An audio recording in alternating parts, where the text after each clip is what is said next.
Michel Beltante, cette 7e saison que vous avez programmée pour 2023-2024, elle est caractéristique un petit peu de quelque chose qui est aussi votre image de marque, c'est l'accessibilité à un public assez large et à des arts finalement très diversifiés, hein, puisqu'on l'a déjà dit, on retrouve la danse, on retrouve le théâtre, voilà. Donc, et on va trouver cette saison le cirque. Le cirque. Et la magie. Puisque ça, je trouve que effectivement, c'est des domaines qu'on ne voit pas assez sur les scènes, et notamment avec un spectacle que j'ai vu en Avignon, qui est La Galerie, un spectacle d'une des compagnies québécoises issues, bien sûr, du Théâtre du Soleil, sous-issues du Théâtre du Soleil, mais c'est remarquable, c'est juste remarquable, c'est juste le talent à l'état pur, les prestations techniques et physiques incroyables, et c'est ça qui me motive. C'est montrer au public de Vienne des choses que peut-être d'eux-mêmes ils n'auraient pas envie. De la même façon, par exemple, Laurence d'Arabie, si je fais venir Laurence d'Arabie, c'est pas juste parce que ça m'intéresse moi de montrer, non, c'est pour montrer aux spectateurs de Vienne et alentour, comme on dit, c'est effectivement de leur montrer les formes de théâtre diversifiées. Autrement dit, leur montrer que le théâtre peut se faire, comme dans ce cas-là, avec des bouts de ficelle. Il y a 14 comédiens sur un plateau nu, avec des tapis, des chèches, et hop, on y va. Et ça nous représente les Anglais, les Arabes, les Français, la Société des Nations, tout est là.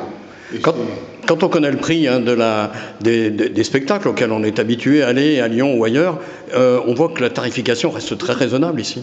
Eh bien, ça c'est une volonté, c'est vraiment une volonté municipale et que nous retrouvons nous, c'est qu'il faut vraiment que les gens puissent venir en famille. On a des tarifs famille qui sont, et là on a augmenté le nombre de spectacles famille pour lesquels ce tarif exceptionnel leur permet de venir avec 2 enfants sans que ça leur coûte les yeux de la tête, quoi. Alors il y a cette accessibilité par les prix, puis l'accessibilité aussi par un travail qui est mené au long de l'année, parce que vous travaillez avec les scolaires, il y a des ateliers théâtre. Alors, toute l'année, effectivement, et Cyrielle Collin se charge un peu de toute cette partie-là, toute l'année, nous avons des actions territoriales qui sont bien sûr en premier à destination des scolaires, qui est un public à éduquer, c'est les futurs spectateurs de demain, c'est clair, hein.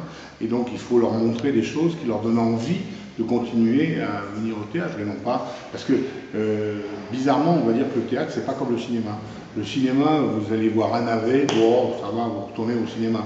Tandis qu'au théâtre, si la programmation ne vous plaît pas, crac, c'est définitif, c'est marqué, ah ben non, le théâtre, j'y retournerai plus, quoi. Donc là, il y a tout un travail à faire avec eux, et puis on fait ça aussi avec les centres sociaux, on travaille beaucoup aussi avec le conservatoire, et du coup, cet ensemble de choses nourrit le terrain et fait qu'on a des spectateurs qui sont, cette année, et la saison dernière déjà, tout nouveaux, puisque nous, avec Stéphane, on le voit bien, on déchire les billets à l'entrée, donc on voit bien qu'il y a un moment, il y a des spectateurs qu'on ne connaît pas.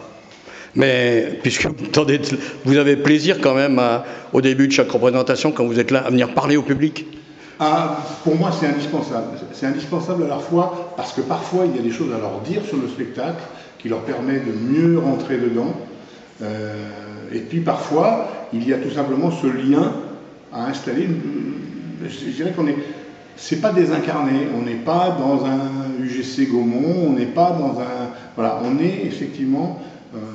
on est dans une relation, un lien social dont je fais partie et qui permet de se dire bonjour. Moi j'ai été très touché de la façon dont pendant mon opération, ils prenaient de mes nouvelles, les spectateurs, etc. Ça c'est très beau. Ce qu'on appelle le spectacle vivant finalement.